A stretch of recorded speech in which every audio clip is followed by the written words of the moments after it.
జై శ్రీరామ్, వందే మాతరం. హిందూ బంధువులందరికీ నమస్కారాలు. పిఎం మోడీ అమెరికాకు వెళ్ళబోతున్నారు. అంతకుముందుకే చాలా కాలంగా ప్రిపరేషన్స్ అనేవి అండర్ గ్రౌండ్ చాలా ప్రిపరేషన్స్ జరుగుతున్నాయి, ఇంకా జరుగుతాయి కూడా. సో అక్కడ అమెరికా యుఎస్ వెళ్ళాక రెండు పెద్ద మీటింగ్స్ అటెండ్ చేయబోతున్నారు. రెండు ఈవెంట్స్ అనమాట. ఒకటి జెవిష్ కమ్యూనిటీ, అత్యంత బిగ్ వ్యాపారస్తులు అనమాట. షేర్ మార్కెటింగ్లోను బ్యాంకింగ్ సెక్టార్ను శాసిస్తున్నటువంటి జెవిష్ ఇజ్రాయేలీ యూదు వ్యాపారస్తులను తో ఒక మీటింగు. ఇంకా భారతదేశం ఎన్ఆర్ఐస్, భారతీయులు, గుజరాతీసు, మార్వాడీసు, పెద్ద బిజినెస్ బ్యాగ్నెట్స్, షేర్ మార్కెటింగ్ లోపల, బ్యాంకింగ్ సెక్టార్ లోపల, ఇంకా సాఫ్ట్వేర్, ఇంకా ఫార్మాస్యూటికల్ ఇట్లా ఇండస్ట్రీస్ లోపల అత్యంత కీ ప్లేసెస్లో ఉన్నటువంటి ఎన్ఆర్ఐస్తో ఒక మీటింగ్ చేయబోతున్నారు. అయితే గతంలో మీరు ఇఫ్ యూ రిమెంబర్, మనకు యుఎన్ఓ సెక్యూరిటీ కౌన్సిల్ లోపల శాశ్వత సభ్యత్వము ఒక 5 దేశాలకు ఉన్నది. అమెరికా, రష్యా, ఇట్లా చైనా, ఫ్రాన్స్, బ్రిటన్కు సెక్యూరిటీ కౌన్సిల్ లోపల పర్మనెంట్ మెంబర్షిప్ ఉన్నది. అయితే మనకు కూడా సెక్యూరిటీ కౌన్సిల్ లోపల మెంబర్షిప్ కోసం ప్రయత్నిస్తే దాని చైనా అడ్డుపడినప్పుడు మనకు రాలేదు. అంతకుముందుకేమో అమెరికా ఎప్పుడు ఇష్టపడలేదు. యాక్చువల్గా 1947లో మనకి ఇండిపెండెన్స్ వచ్చినప్పుడు సెక్యూరిటీ కౌన్సిల్లో మనకు మెంబర్షిప్ ఇద్దాం అనుకున్నారనమాట. అప్పుడు నెహ్రూ వద్దన్నాడు. నెహ్రూ ప్రధానమంత్రిగా ఉన్నాడు. చైనాకి ఇవ్వండి, మాకొద్దు, మాకు అవసరం లేదన్నాడు అనమాట. అంటే అంత పరమ దుర్మార్గుడు అనమాట. ఆ కాంగ్రెస్ పార్టీ అనేది ఎంత దుర్మార్గం చేసిందో, ఈ దేశం పట్ల ఎంత ద్రోహం చేసిందో అనేది ఎవరు ఊహకు అంతనమాట.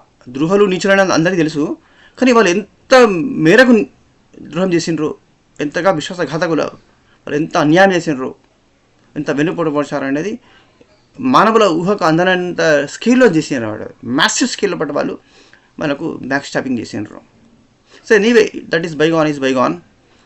సో ఇప్పుడు నా probably US may offer, US మనకు యుఎన్ఓ సెక్యూరిటీ కౌన్సిల్ పట్ల మనకు మెంబర్షిప్ ఇవ్వడానికి ఇంట్రెస్ట్ చూపెట్టవచ్చు. బట్ మరిన్న మోడీ ఒకసారి నువ్వు అన్న తర్వాత మళ్ళీ ఇంకోసారి పోయి ప్రయత్నం చేసి మళ్ళీ వాళ్ళు ఇస్తారంటే తీసుకొని సంతోషపడి ఎగిరికి ఎంతేసేవాడు కాదు.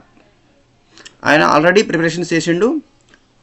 బిగ్ బ్రేకింగ్ న్యూస్, మీరు ఇంతవరకు విననటువంటిది, ఇంకా మెయిన్ స్ట్రీమ్ మీడియాలో కానీ సోషల్ మీడియాలో కానీ రానటువంటి సర్ప్రైజింగ్ న్యూస్ చెప్తున్నానండి మీకు.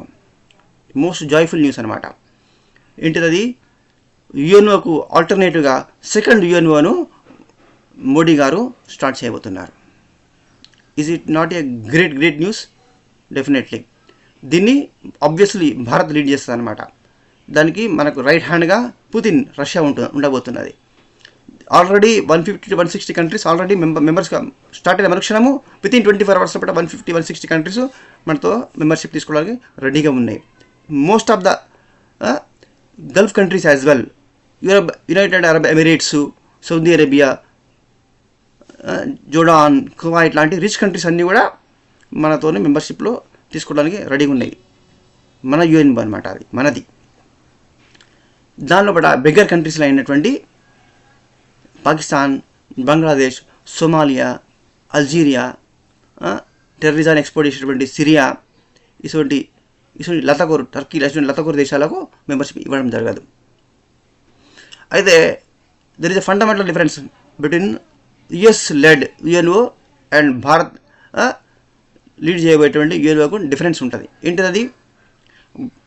అమెరికా లీడ్ చేసినటువంటి యుఎన్ఓ మైనారిటీ హిందువుల యొక్క మాన ప్రాణాల గురించి, పాకిస్తాన్లో జరిగిన నరమేధం గురించి, పాకిస్తాన్లో జరిగిన అత్యాచారాల గురించి, బంగ్లాదేశ్లో హిందువుల పట్ల జరిగిన అత్యాచారాల గురించి, ఇప్పుడు జరుగుతున్న హత్యల గురించి ఏనాడు గొంతు విప్పలేదు, మాట్లాడలేదు.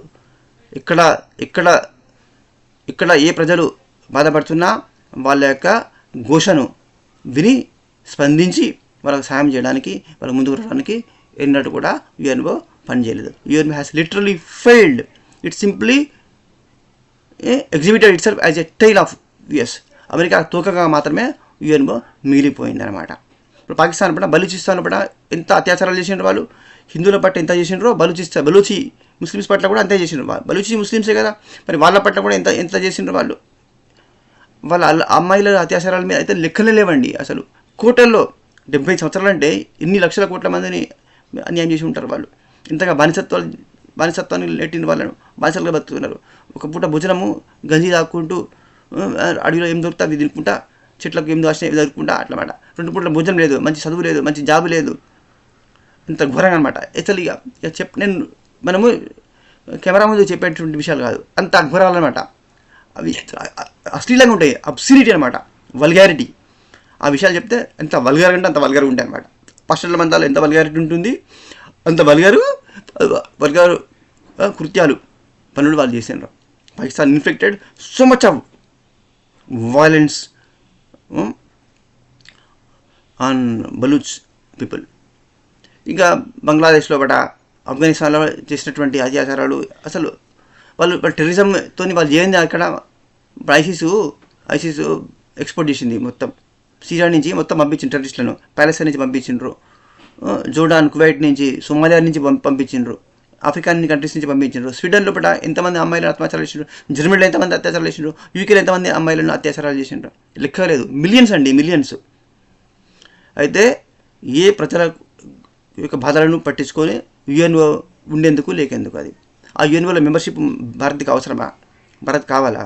ఆ యుఎన్ఓలో మెంబర్షిప్ తీసుకొని సెక్యూరిటీ కౌన్సిల్ మెంబర్ అయితే వీటో పవర్ వస్తే మనకు జరిగే మార్పు ఏంటిది? మనం ఏమైనా ప్రజలకు మంచి చేయగలుగుతామా? మన ప్రజలను రక్షించగలుగుతామా? బాధపడుతున్న వాళ్ళు ఎటు కన్నీళ్ళు దుడగలుగుతామా? ఏం చేయలేం. అది ఏం కాదు అది. ఎందుకంటే అక్కడ యుఎస్ఏ, ఫ్రాన్స్ది డామినేషన్ ఉంటుంది. రష్యానే వాళ్ళు కార్నర్, రష్యా మెంబర్ అయినప్పటికీ రష్యానే కార్నర్ చేసిండ్రు. చైనా మెంబర్ అయినప్పటికీ చైనానే కార్నర్ చేసింది. యుఎస్దే డామినేషన్, డీప్ స్టేట్దే డామినేషన్ నడుస్తుంది యుఎన్ఓ మీద. అందుకనే juggernaut PM Modi has decided to start a new united nation organisation. ఒక కొత్త ఐక్యరాజ్య సమితిని, సెకండ్ ఆల్టర్నేటివ్ను యుఎన్ఓకు, ఇంకొక సెకండ్ యుఎన్ఓ పుట్టబోతున్నది. అది భారత్ లీడ్ చేస్తుంది. ఈ యుఎన్ఓ యొక్క డిఫరెన్స్ ఏం చేస్తుంది?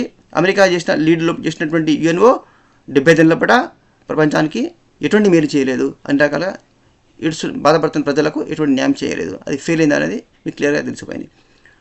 భారత్ లీడ్ చేయబోయే యుఎన్ఓ మైనార్టీలు, పాకిస్తాన్లో ఉన్నటువంటి మైనార్టీలు, బలూచులు, అహ్మదీ ముస్లిమ్స్గా ఒప్పుకోరు. వాళ్ళు ముస్లిమ్స్గానే అంగీకరించారు.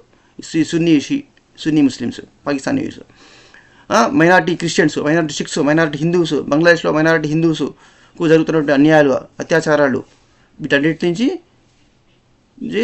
కన్నీళ్ళు దుడిచి వాళ్ళ న్యాయం చేయడానికి, వాళ్ళకి బాధలను పొడగొట్టి వాళ్ళకి న్యాయం చేయడానికి, ప్రపంచ ప్రజలందరూ కూడా ప్రశాంతంగా జీవించడానికి తగిన విధంగా కృషి చేస్తుంది.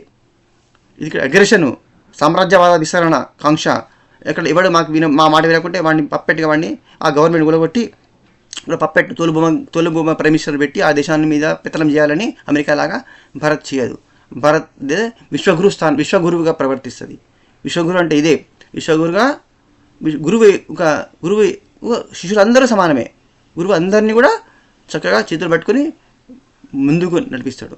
అభివృద్ధి, శాంతి, ప్రశాంతత, సౌభాగ్యము, ఇటువంటి మంచి దిశలో నడిపించేవాడు గురువు.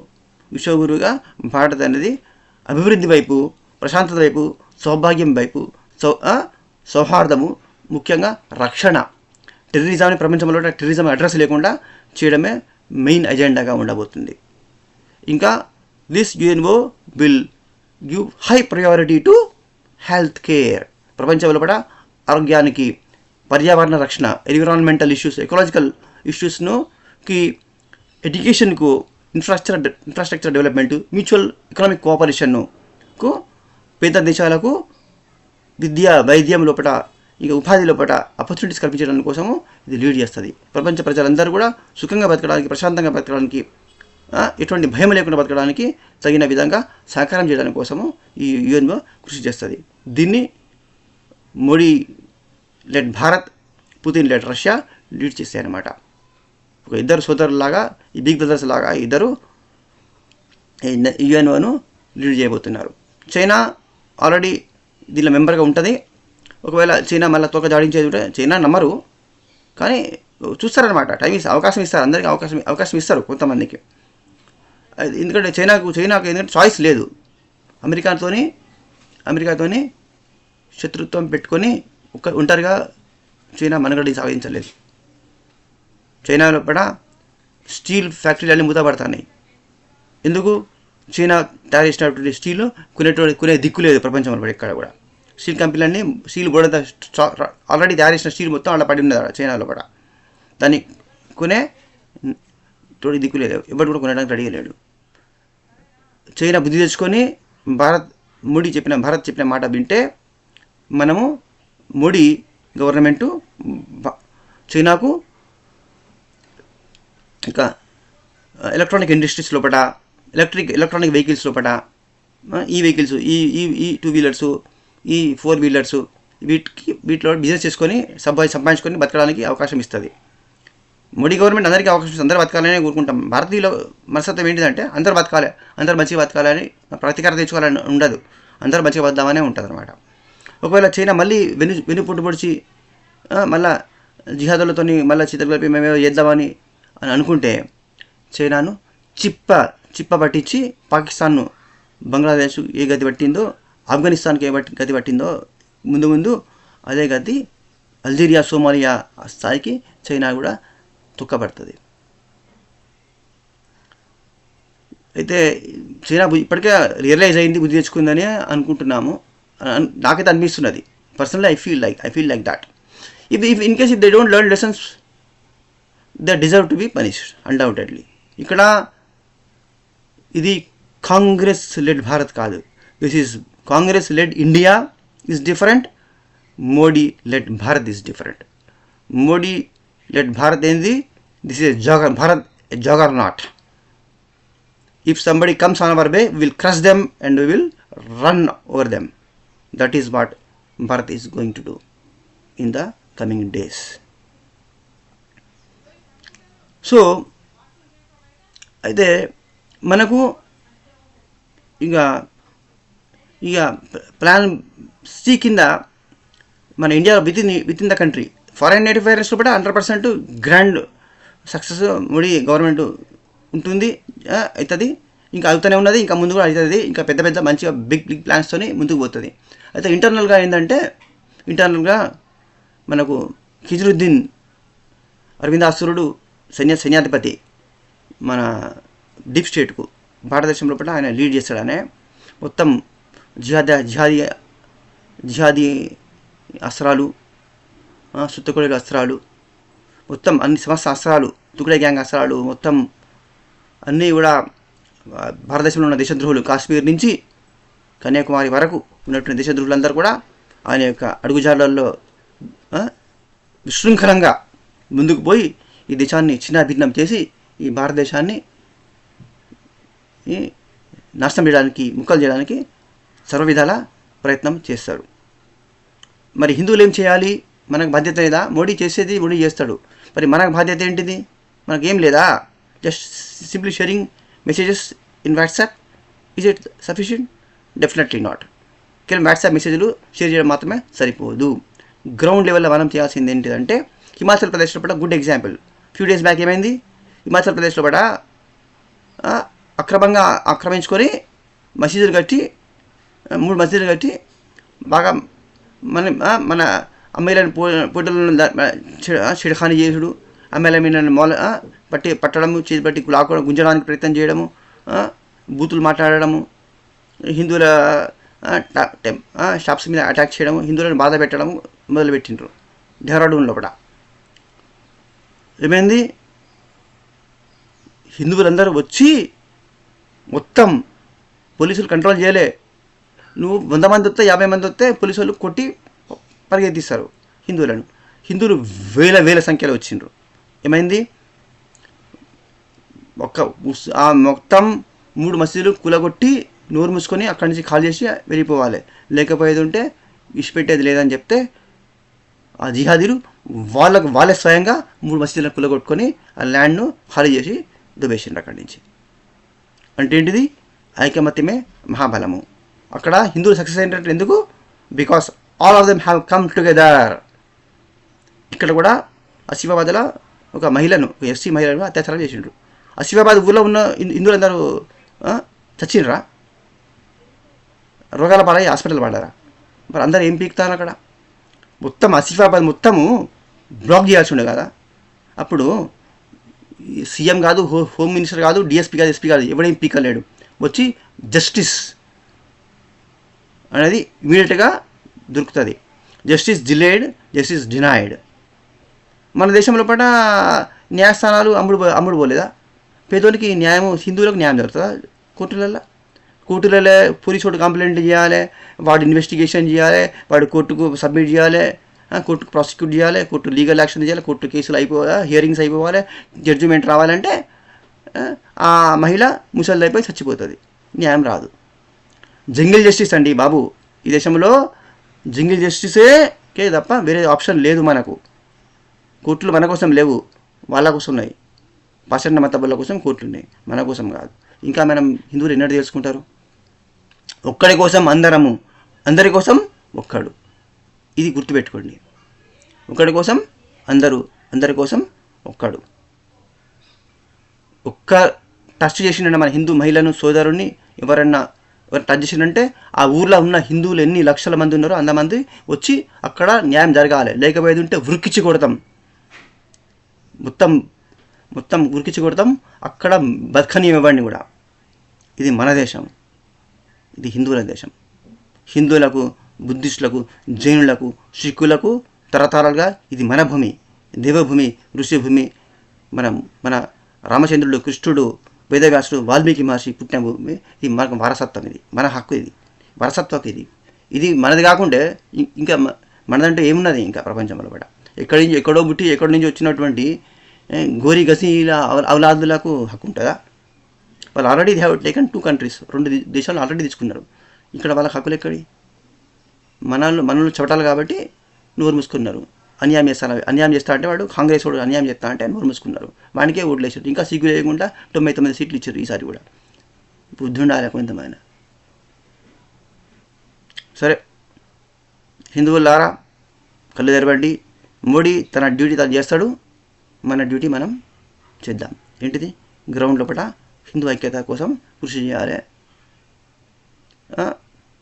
ఒకరి కోసం అందరం కోసం ఒకరం అన్నట్టుగా మనం కృషి చేస్తూ ఇక్కడ పశ్చిమాబాద్ కానీ ఎక్కడ కానీ అన్యాయం జరిగితే, ఇప్పుడు గణపతి కూడా కొట్టిండ్రు, అక్కడ దేవాలయాలు కొట్టిండ్రు సీట్లు కూడా.